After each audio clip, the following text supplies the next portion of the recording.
हाँ ठीक है, तो ध्यान रखिएगा इसमें। अ, जैसे अन्य सूक्तों में करते आ रहे हैं कि एक तो आपको वो सूक्त याद रखना है, और साथ ही साथ सूक्तों में उनका क्रम, ऋग्वेद वगैरह में जिस भी वेद में वो सूक्त विशेष है उसका क्या क्रम है। ठीक है, इस ये बहुत ही कॉमन चीज है, ये इतना आप लोग को याद रखना ही पड़ेगा। एक तो सूक्तों की संख्या, ठीक है, ऋग्वेद में इसका क्या क्रम है, ऋषि देवता छंद क्या है, ये चार पांच चीजें कॉमन जो बहुत ही सिंपल क्वेश्चंस के तौर पे पूछ लिए जाते हैं। ठीक है, ये जो है यानी ऋग्वेद में आप लोग को दिखाई दे रहा है ना। जी सर।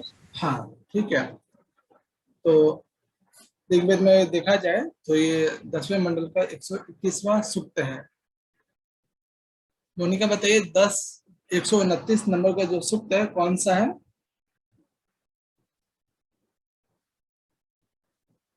हाँ कौन बताएंगे, 129 कौन सा सूक्त है। नासदीय। नास्तिक, ठीक है। तो कई बार क्या हो जाता है कि कंफ्यूजन सा हो जाता है कौन सा जो दार्शनिक सूक्त जो है 10 129 है या 10 121 कौन सा है। तो ये सूक्त विशेष ध्यान रखेंगे। ऋषि जो है हिरण्यगर्भ ही है, और देवता विशेष जो नाम है कह नामक जो एक प्रजापति है वो इनके देवता है। छंद जो है त्रिष्टुप है। मंत्रों की संख्या देखा जाए तो 10 ही है। ठीक है, तो त्रिष्टुप छंद में कितने अक्षर होते हैं रश्मि।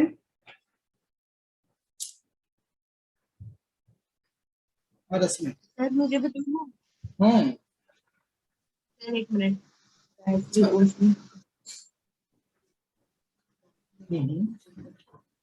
टाइम लगेगा। सर ये बस एक सेकंड। हम्म, 44। गुड।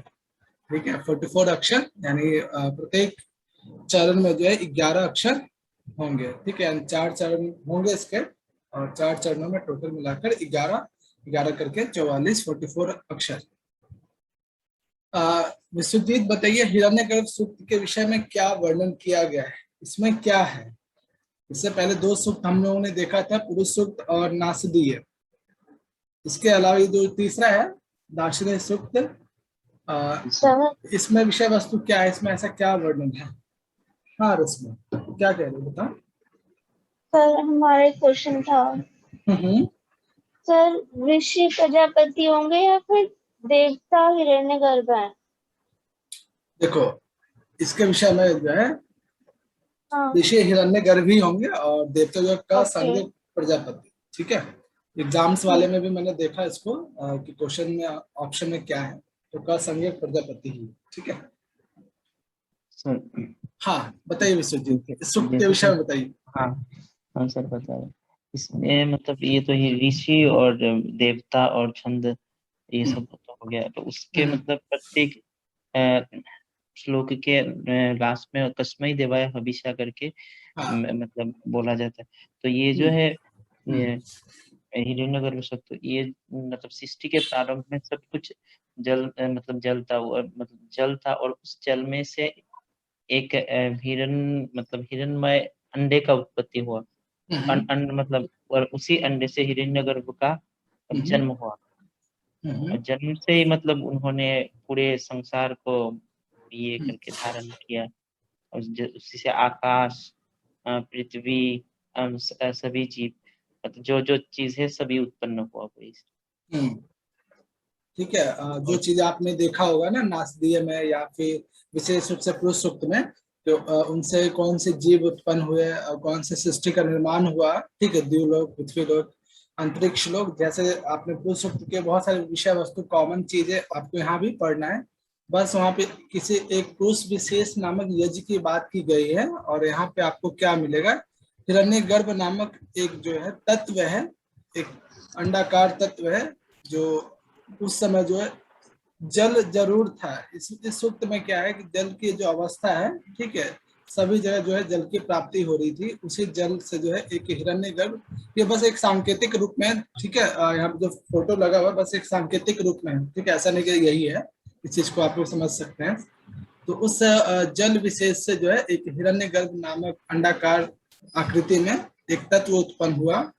और छांदोग्य उपनिषद में ऐसा वर्णन आता है कि उसी हिरण्यगर्भ जो तत्व उत्पन्न हुआ, जिसकी आकृति जो है अंडाकार है, उनसे दो अन्य जो है अंडाकार जो है आकृति उत्पन्न हुआ, जो एक रजत यानी जो चांदी का जो कलर होता है उसी कलर का एक आकृति उत्पन्न हुआ। और उसके अलावा एक जो है स्वर्ण वर्ण का, यानी जो सोने कलर, सोना जैसा होता है गोल्ड के कलर के फॉर्म में जो है एक दूसरा अंडा, यानी जो जो तत्व उत्पन्न हुआ हिरण्यगर्भ, ठीक है, उसके दो भाग हो गए, एक रजत में एक स्वर्ण में, ठीक है।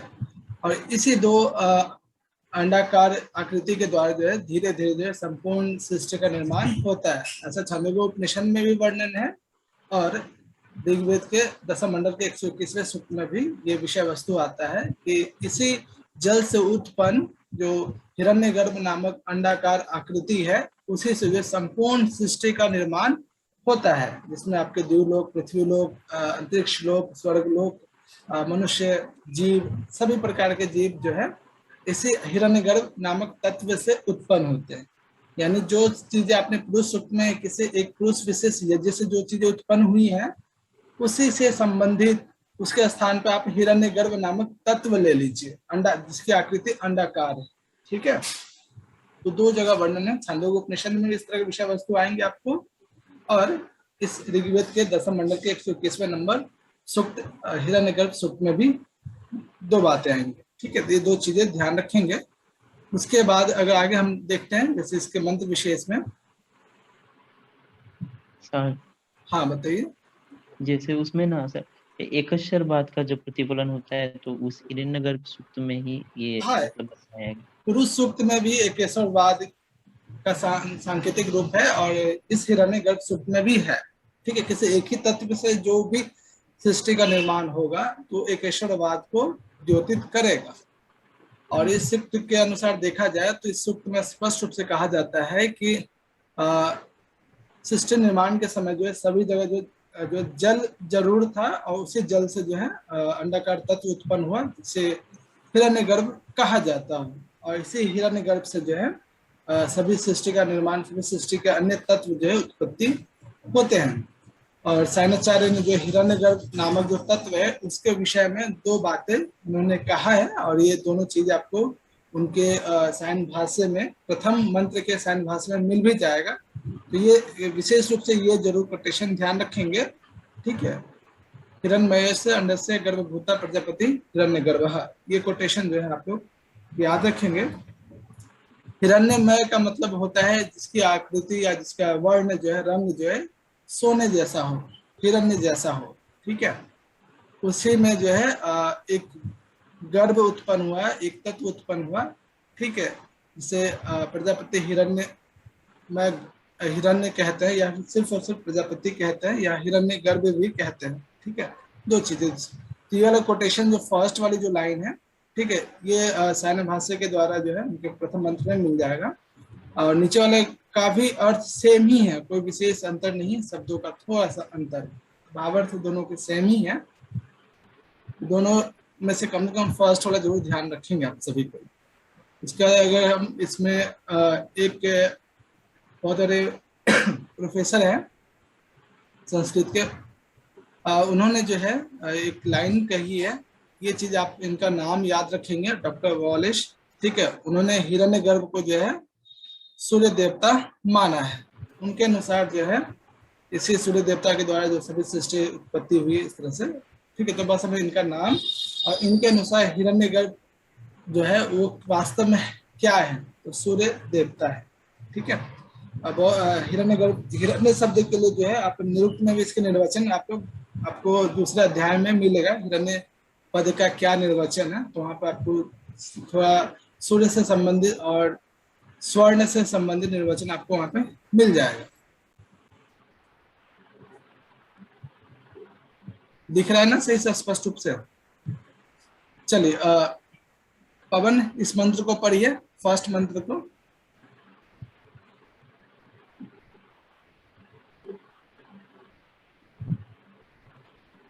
जी सर। हाँ पढ़िए। हिरण्यगर्भः समवर्तताग्रे भूतस्य जातः परित्यक्त आसीत् स दधार पृथिवी यामुत्तेमा कस्मै देवाय हविषा विधेम। बहुत सुंदर। तो इस सूक्त की एक विशेषता ये है कि इसके 1 से लेकर 9 मंत्रों तक टोटल जो है 10 मंत्र हैं। उन 10 मंत्रों में से 1 से लेकर 9 मंत्रों में जो ये जो शब्द है, ये जो लाइन है कस्मे देवाय हविषा विधेम, कॉमन है।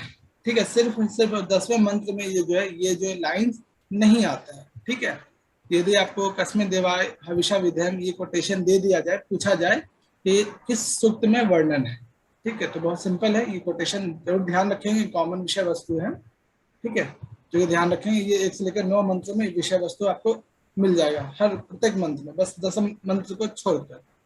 बाकी आपको 3 ही चरण आपको मुख्य रूप से ध्यान रखना चाहिए। चौथा चरण तो कॉमन है, इजिली याद हो जाएगा।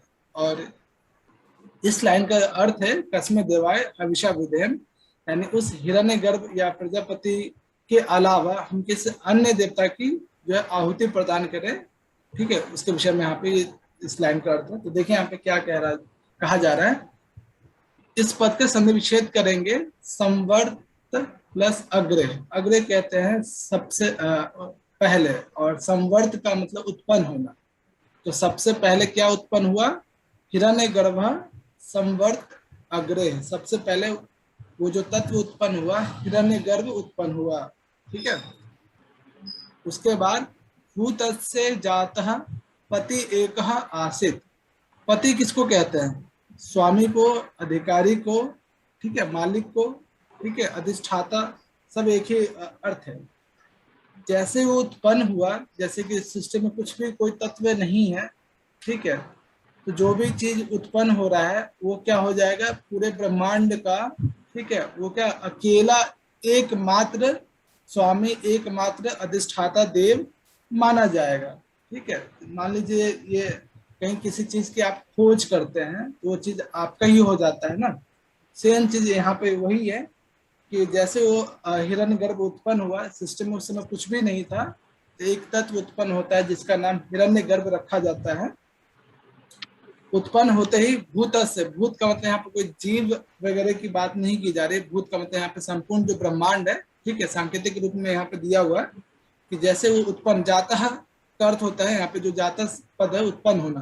ठीक है, जैसे वो हिरण्यगर्भ नामक तत्व उत्पन्न हुआ, संपूर्ण भूत यानी संपूर्ण ब्रह्मांड का एकमात्र अकेला स्वामी था।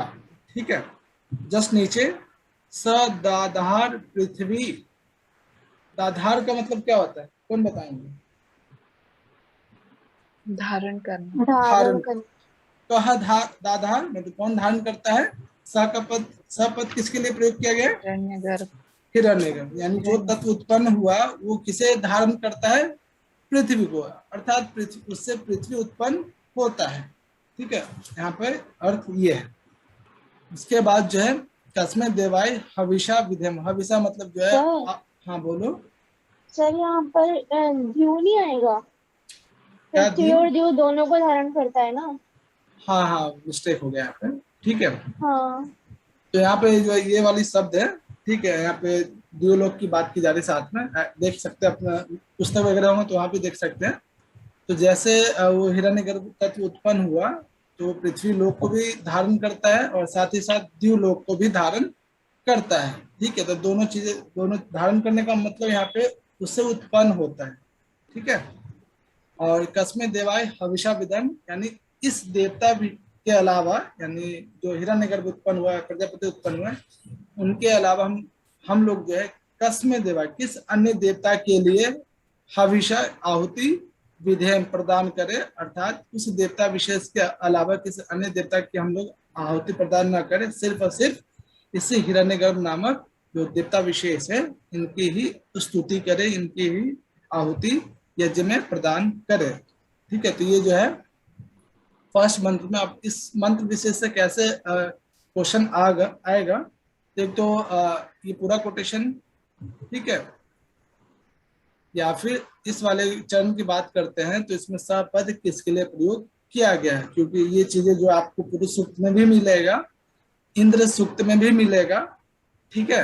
तो बहुत सारे शब्द विशेष कॉमन शब्द मिलेंगे, तो उसमें आपको मेन एग्जाम में थोड़ा सा कंफ्यूजन सा लगेगा कि ये सूक्त किस विषय वस्तु से संबंधित या किस ये मंत्र विशेष किस सूक्त से संबंधित है, ठीक है। तो मंत्रों को डेली इसको अभ्यास कीजिए तो हमेशा वो याद भी रहेगा। उसके बाद एक अस्मिन् देवाय हविषा विधेम तो बहुत ही कॉमन है, ये 1 से लेकर 9 मंत्रों में विषय वस्तु है ही। उसके बाद आगे देखिए, इसमें इसकी हिंदी आप नीचे देख सकते हैं और जो साइन ने जो अर्थ किया है, ठीक है। और यहाँ पे आप हिंदी देख सकते हैं। एक चीज आप यहाँ पे ध्यान रखेंगे, जो फर्स्ट मंत्र में ये ध्यान द्विलोक या दिवम दोनों एक ही अर्थ है, साइन इसका अर्थ यही करते हैं।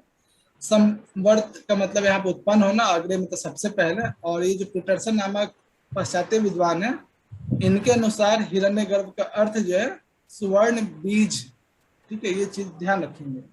इससे पहले हमने देखा था कि डॉक्टर प्रोफेसर वॉलेस के अनुसार जो है हिरण्यगर्भ का अर्थ सूर्य देवता है, जबकि पीटरसन नामक जो पाश्चात्य विद्वान है, उनके अनुसार जो है ये स्वर्ण बीज जो है हिरण्यगर्भ का अर्थ है। ये चीजें ध्यान रखेंगे इसमें।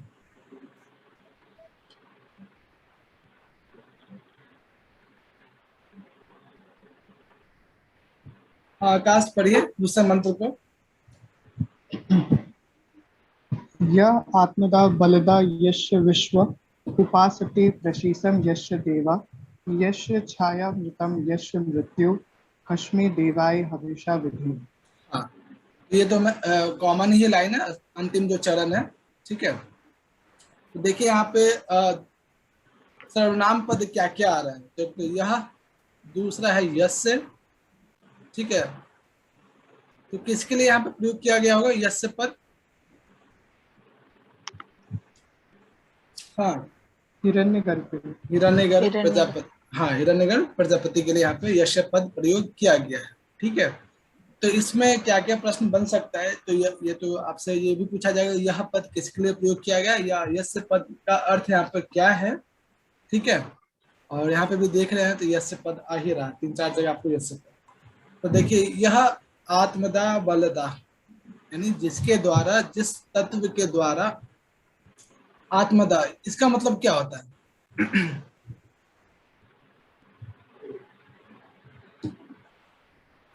आत्मदा बलदा, आत्मा को देने वाला, बल देने वाला। हाँ ठीक है, आत्माओं को देने वाला, अर्थात उनसे ही सभी जीव उत्पन्न हो रहे, यानी जीवों किसी भी जीव में जो प्राण या आत्मा बहुत ही जरूरी है। ये कहा जा रहा है यहाँ पे कि उसी हिरण्यगर्भ प्रजापति के द्वारा ही ये जीवों में, पशुओं में जो है आत्मा को प्रदान करते हैं, और बलदा बल देने वाले, ठीक है। उनसे ही लोग जो है अपना जीवन जो है प्राप्त करते हैं। बल का मतलब यहाँ पे जीवन या शक्ति प्राप्त करते हैं, यानी जिसके द्वारा जो है उसी प्रजापति हिरण्यगर्भ के द्वारा ही जीवों को आत्मा की प्राप्ति होती है, बल की प्राप्ति होती है, ठीक है। ये सामान्य अर्थ इसका। जस्ट दूसरे चरण में देखेंगे, यस्य विश्व उपासते प्रशीसम यस्य देवा, ठीक है। यहाँ पे एक शब्द है प्रशीसम, इसका अर्थ क्या है तो बताएंगे?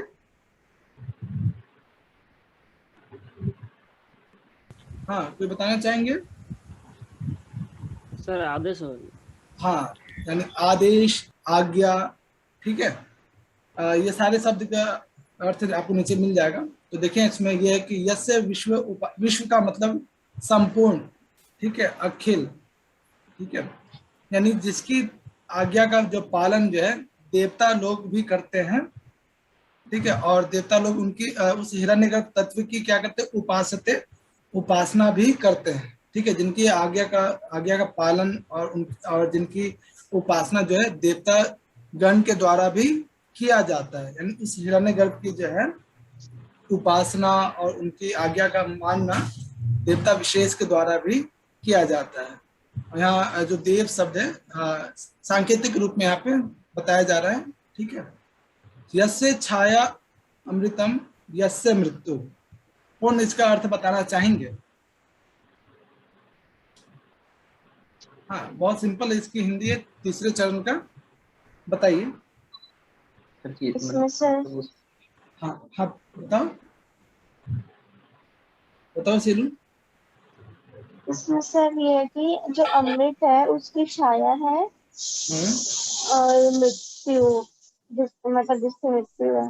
हाँ, यानी जिसकी छाया क्या है, अमृत तत्व, यानी अमृतत्व भी है और मृत्यु भी है, यानी उनसे ही जो है हमें जो है अमृत तत्व की प्राप्ति होती है और उनसे यह अंततः जो है मृत्यु की प्राप्ति होती है। यानी उसी हिरण्यगर्भ से उत्पन्न जो जीव है अंततः जो है मृत्यु की जो प्राप्ति है, ठीक है, मोक्ष की जो प्राप्ति है। अमृत तत्व का मतलब, अमृत का मतलब मोक्ष, ठीक है, की जो प्राप्ति उसी तत्व विशेष के द्वारा होता है। और किसी जीव विशेष की जो मृत्यु है तो वो मृत्यु भी जो है उसी तत्व के अधीन है। ये अर्थ आप कर सकते हैं समझने के लिए। कस्मे देवाय हविषा विधेम, और उस प्रजापति के अलावा हम किसी अन्य देवता की हम आहुति, ठीक है, क्या प्रदान करें, अर्थात इन देवता, इसी हिरण्यगर्भ प्रजापति नामक विशेष देवता की स्तुति या आहुति प्रदान करें।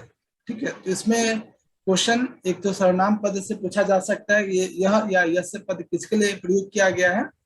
दूसरा, ये मंत्र विशेष किस सूक्त विशेष में वर्णन है, या फिर इस मंत्र विशेष में ऐसा कौन सा लाइन्स है जो उभयनिष्ठ कॉमन है। ठीक है, ये ध्यान रखें, 3-4 टाइप का इसमें, या फिर इसमें देवता कौन है, छंद कौन सा है, ऋषि कौन सा है, ऐसे पूछा जा सकता है। ठीक है, तीसरा मंत्र देखिए, इसमें यहाँ पे सारे शब्द आपको यहाँ पे लिखा हुआ है। तो देखिए ये जो मंत्र विशेष, इसके भावार्थ जो है सेम भावार्थ आप वहां पे भी देख सकते हैं, पुरुष सूक्त में भी। हाँ सिलू, पढ़िए इस मंत्र को। जी सर।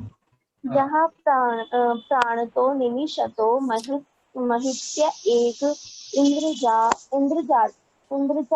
जगतो बभूव या ईशे अस्य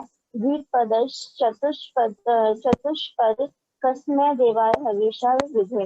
हाँ, तो देखिए यहाँ पे भी 4 चरण है, 4 चरणों में अंतिम चरण तो कॉमन नहीं है।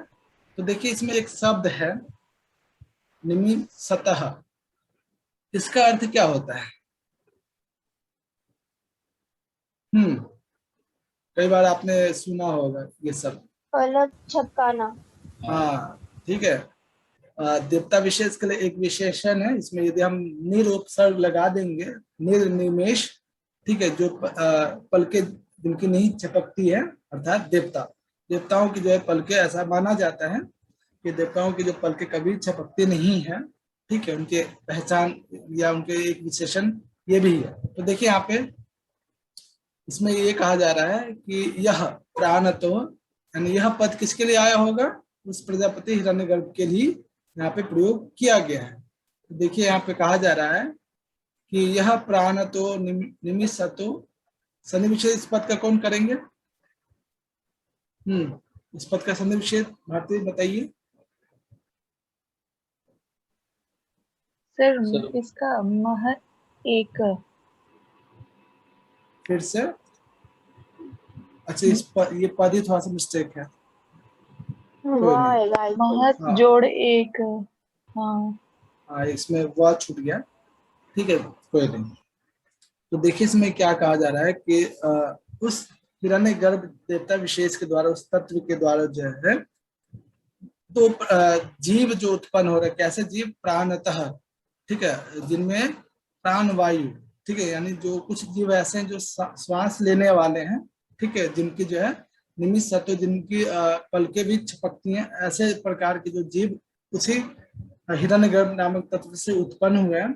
ठीक है, इत राजा जगतो बभूव, यानी 2 प्रकार के जीव, यानी श्वास लेने वाले जीव और पलक झपकने वाले जीव, इन सभी प्रकार के जीवों का एकमात्र राजा, ठीक है, ऐसे प्रकार के संसार का जो राजा है एकमात्र कौन है, हिरण्यगर्भ। अर्थात इसमें ये कहा जा रहा है कि श्वास लेने वाले और पलक झपकने वाले, प्राणतः निमिषतः, ठीक है, यानी जो हिरण्यगर्भ, श्वास लेने वाले और पलक झपकने वाले जगत है, इस प्रकार के संसार का ईत, सन्निविच्छेद कर लेंगे इसमें, ईत प्लस राजा, ठीक है, यानी एकमात्र राजा या फिर स्वामी वो कौन है, यह यानी वो प्रजापति है। ठीक है, यह ईशे अस्य द्विपदः चतुष्पदः, और साथ ही साथ ईशे, ईशे पद का मतलब क्या होता है? हाँ, कौन बताएंगे इस पद का अर्थ क्या है? ईश मतलब स्वामी। स्वामी, शासन करना, अधिकार करना, ठीक है, या शासन करना या अधिकार करना या ऐश्वर्य अर्थ में, इन सभी अर्थों में ईशे पद का प्रयोग किया जाता है। यह यानी जो प्रजापति जो है किस प्रकार के जीवों का द्विपद चतुष्पद, यानी जो 2 पैर वाले हैं और 4 पैर वाले जो ऐसे जीव हैं, उन सभी प्रकार के जीवों के जो है वो क्या है, एकमात्र जो है स्वामी या एकमात्र जो है अधिकारी हैं। ठीक है, तो यहाँ पे क्या क्या ध्यान रखना है, ये विषय वस्तु आपको पुरुष सूक्त में भी आपको मिलेगा। ठीक है, भावार्थ, यह पद यहाँ पे प्रजापति हिरण्यगर्भ के लिए प्रयोग किया गया है। और ईशे पद में चलिए बताइए कौन सी धातु है, कौन सा लकार, वचन, पुरुष, ये सब बताइए। कौन बताएंगे? बताएंगे? ईश धातु, हाँ, ईश धातु, लट लकार, आगे प्रथम पुरुष, एक वचन, आत्मनेपद। ठीक है, इस पद को ध्यान रखेंगे, आपको ईशावास्य उपनिषद में भी मिलेगा ये पद। ठीक है, कई जगह इसका प्रयोग मिलेगा इस धातु का। यहाँ पे आप इजली दिख जाएगा आपको। सर जी प्रथमा विभक्ति कैसे होगी? क्योंकि आत्मनेय पद आप पढ़ोगे तो आत्मनेय पद में रूप कैसे बनता है, किसी भी शब्द रूप किसी भी धातु रूप को लोगे, ठीक है, उस आधार पे यहाँ पे ईशे पद बनाए। और आप जो सोच रहे हैं कि पठते पढ़ता पठंती इस तरह से हमने तो तीता अंति वाला देखा है, यहाँ पे ईशे कैसे आ गया, तो वो परस्मय पद है। जो आप पठते पढ़ता पठंती इत्यादि जो आप पढ़ते हैं वो परस्मय पद। तो धातु रूप भी 2 प्रकार का होता है, एक परस्मय पद, एक आत्मनेय पद। ठीक है सर, एक उभय पद भी तो होता है। हाँ, एक उभय पद भी होता है। ठीक है, जहाँ पे दोनों आप कर सकते हैं, जहाँ पे आत्मनेय पद या परस्मय पद, वो आपके आधार पर है कि किस धातु का आप प्रयोग करते हैं, उसी में से जो है ये आत्मनेय पद का रूप ईशे बना है। चलिए, इसमें भी आप देखेंगे,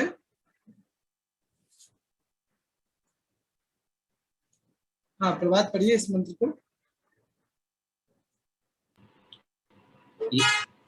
यस्य एमे हिमवन्ते महित्वा यस्य समुद्रया रसया साहू यस्येमा प्रदिशित यस्य बाहु तस्मै देवाय हविषा विधेम।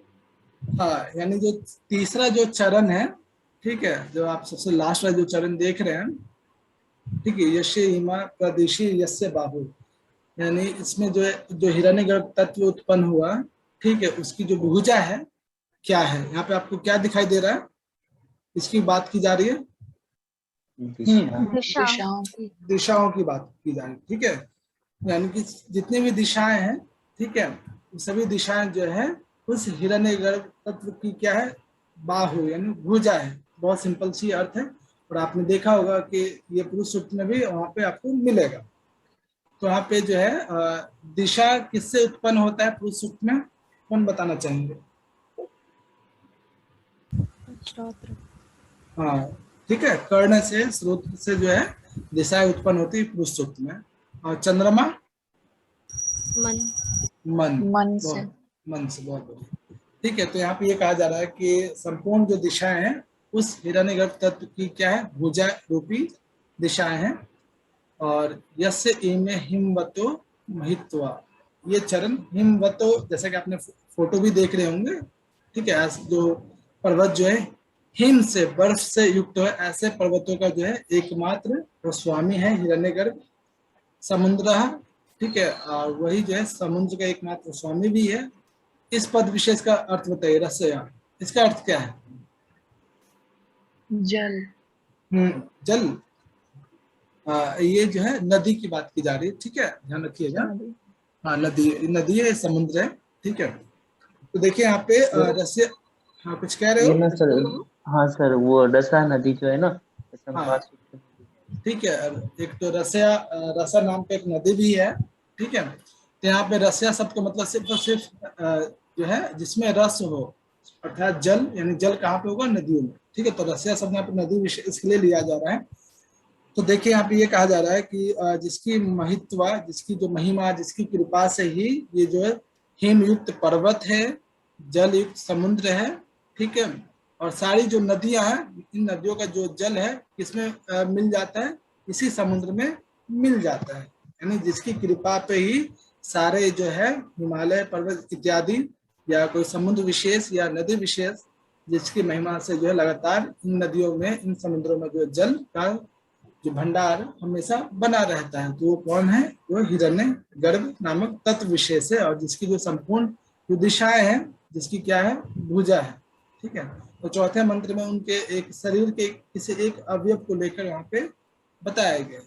और इस देवता के अलावा हम किस देवता की आहुति प्रदान करें, अर्थात इन्हीं देवताओं को प्रदान किया जाए, ये भावार्थ। जिसमें क्या क्या ध्यान रखना है, यस्य पद किसके लिए आया है, और रस्य शब्द यहाँ पे क्या वर्णन है, ठीक है, नदी विशेष के लिए प्रयोग किया गया है। हिमवंतों का शब्द आप याद रखें, हिमवंतों का अर्थ क्या है, याद रखें इसमें। उसके बाद भैया ये जो बाहु वाली बात हो रही है, इसका मतलब ये है कि जो हाँ। दिशाएं वो उसकी बाहु।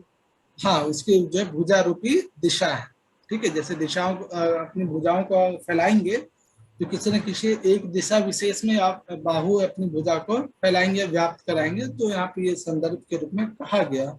उसी हिरण्यगर्भ के कारण ही संपूर्ण दिशाएं जो है व्याप्त होती है, ये अर्थ है, ठीक है। और यहाँ पे आप देख सकते हैं यश पद किसके लिए है, या महित्वा शब्द है महिमा या कृपा, रस्य नदी, जल नदी के लिए, और रस्य में रस शब्द है जल के रूप में, प्रदिशा है यानी प्राची इत्यादि जो दिशा है उनके विषय। और उसके बाद जो पांचवा जो मंत्र है आकाश पर, ये पांचवें मंत्र को येन भूरुग्रह पृथ्वीच दृष्टः येन स्वभीतम येन नाकः यो अंतरिक्षे रजसी विमानम पश्चिमे देवाय हविषा विधि। चलिए, बहुत अच्छी। तो देखिए इससे पहले जो हम लोगों ने पुरुष सूक्त में पढ़ा था, उसमें नाकम पद का क्या अर्थ है आकाश? पुरुष सूक्त में नाकम शब्द आया था, आकाश याद आ रहा है? आया था भैया। क्या अर्थ है उसका? नाक का स्वर्गलोक के था। हाँ, स्वर्गलोक, ठीक है। लेकिन यहाँ पे जो है साइन इसका अर्थ थोड़ा सा चेंज कर देते हैं, ठीक है। तो ध्यान रखेंगे इसमें नाकम पद का, नाकह पद का क्या अर्थ है आगे हम लोग देखेंगे, इसमें थोड़ा सा चेंजेस है।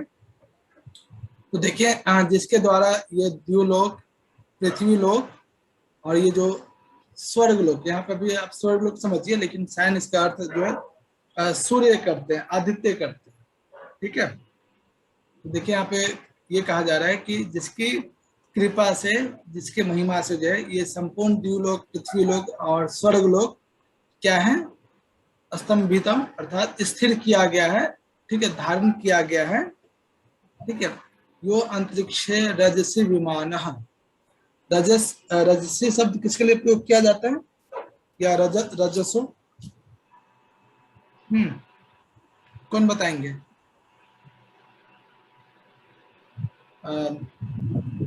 कोई बताएंगे? रजस शब्द किसके लिए प्रयोग किया जाता है सर? जल होगा क्या सर? हाँ, जल के लिए। यानी यो अंतरिक्षे रजसी विमाना, विमाना कहते हैं जो निर्माण करता है, जो बनाता है, यानी उसी हिरण्यगर्भ तत्व के द्वारा अंतरिक्ष में जो है जल उत्पन्न होता है, फिर वो अलग अलग लोक में, पृथ्वी लोक इत्यादि पे जो है जल की प्राप्ति होता है, ठीक है। यानी उसकी महिमा के कारण ये संपूर्ण द्युलोक हो या पृथ्वी लोक हो या स्वर्ग लोक है, स्थिर किया जाता है, धारण किया जाता है, और अंतरिक्ष में साथ ही साथ जल की प्राप्ति के लिए, जल को उत्पन्न करने में ये क्या विमान है, ये निर्माण कर्ता के रूप में स्थित है, ठीक है। तो इसमें क्या क्या आपको ध्यान रखना है, इसमें एक तो आपको नाकम पद विशेष पे ध्यान रखना, रजसी पद के विशेष में ध्यान रखना, ठीक है, या रजस या रजसो एक ही बात है। तो देखिए इसमें नीचे जाएंगे, ये शब्दार्थ विशेष के विषय में देखिए यहाँ पे ये जो आप मंत्र विशेष येन पद देख रहे हो, ये प्रजापति के लिए प्रयोग किया। दृढ़ा जो शब्द है स्थिर करना, इस अर्थ में प्रयोग किया गया है दृढ़। और स्तंभितम शब्द जो है स्थिर कर, ये भी जो स्थिर करना अर्थ में ही प्रयोग किया गया। और यहाँ पे जो मंत्र विशेष में आप देख रहे हैं, ये स्वः पद, इसका अर्थ अलग है, ठीक है, और इसका अर्थ अलग आज जो है सायणाचार्य करते हैं, ठीक है। यहाँ पे देखिएगा ध्यान से, यहाँ पे स्व पद जो है स्वर्ग के लिए करते हैं, यानी नाका पद का अर्थ जो है सायणाचार्य आदित्य करते हैं, सूर्य करते हैं, और स्व पद का अर्थ यहाँ पे स्वर्ग करते हैं, ठीक है। इस बात विशेष को ध्यान रखेंगे इस मंत्र विशेष के लिए। पुरुष सूक्त में नाकम का अर्थ स्वर्ग हो जाता है, विराट स्वरूप, विराट प्राप्ति रूप जो स्वर्ग है, ये अर्थ वहां पे साइन करते हैं पुरुष सूक्त में। जबकि यहाँ पे जो है स्व पद का अर्थ स्वर्ग करते हैं, और यहाँ पे नाकम पद का अर्थ जो है या नाका पद का अर्थ जो है सायणाचार्य जो है आदित्य या सूर्य, ये अर्थ ग्रहण करते हैं। और रजस का अर्थ जो है चाहे सायणाचार्य के अनुसार हो या फिर यास्काचार्य के अनुसार हो, दोनों को अनुसार उदक या जल, उदक जो है जल को ही कहते हैं, और विमानक मतलब जो किसी चीज को जो बनाता हो, निर्माण करता हो, उसको विमान कहते हैं, ठीक है। यहाँ पे विमान का मतलब जहाज मत समझिएगा। तो ये इस मंत्र विशेष में विशेष रूप से ध्यान रखना है कि स्व पद का अर्थ क्या है, नाका पद का अर्थ क्या है, ठीक है, और रजस पद का अर्थ क्या है। कोई उदक का निर्वचन बताएंगे निरुक्त के अनुसार?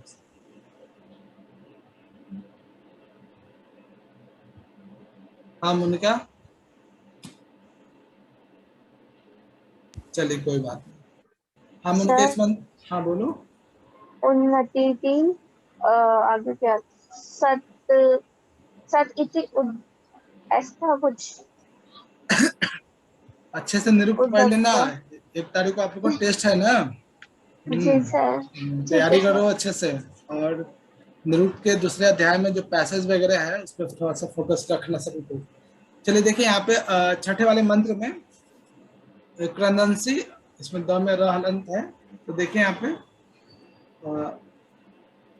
हाँ प्रियंका इस मंत्र को पढ़िए।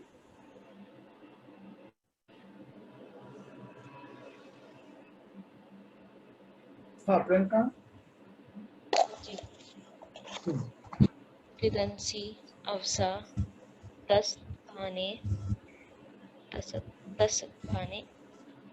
अभ्यतम मनसा रेज माने यत्र यत्राधिसूल उदिति विभाति कस्मे देवाय हविषा विदे। बहुत अच्छा। तो इसमें जो है ये शब्द जो है यहाँ पर जो है प्रजापति के लिए आया है, और इसमें एक शब्द है क्रंदंसी, ठीक है। जो अर्थ रोदसी पद का है वही अर्थ यहाँ पे क्रंदंसी शब्द का है। रोदसी पद का क्या अर्थ है रश्मि?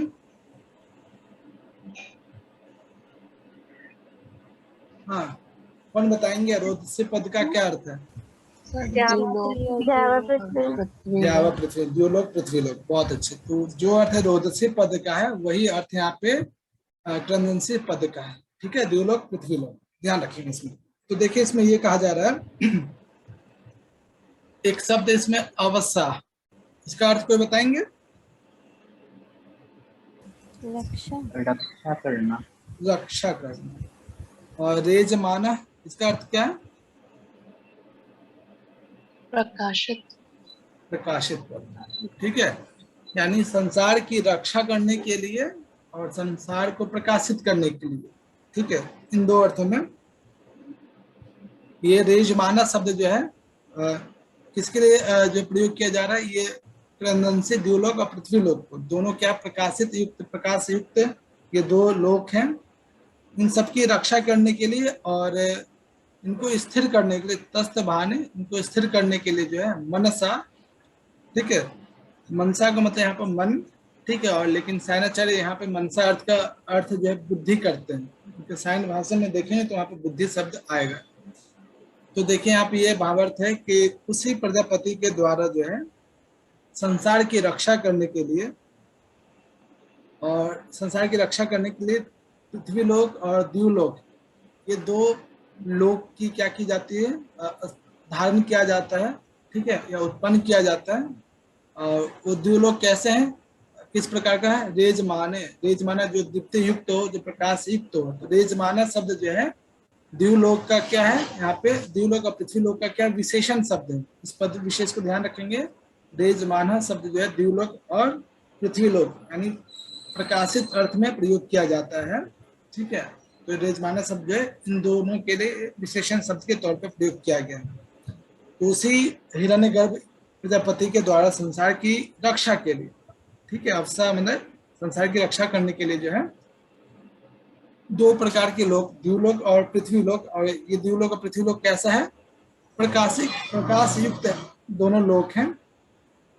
रक्षा करने के लिए जो है एकाग्र मन से जो है, मनसा एकाग्र मन से या बुद्धि से जो है, ठीक है, प्रजापति इन दोनों लोगों को धारण करते हैं। जस्ट नीचे देखेंगे ये सूरह, सूर्य पद किसके लिए प्रयोग किया गया है?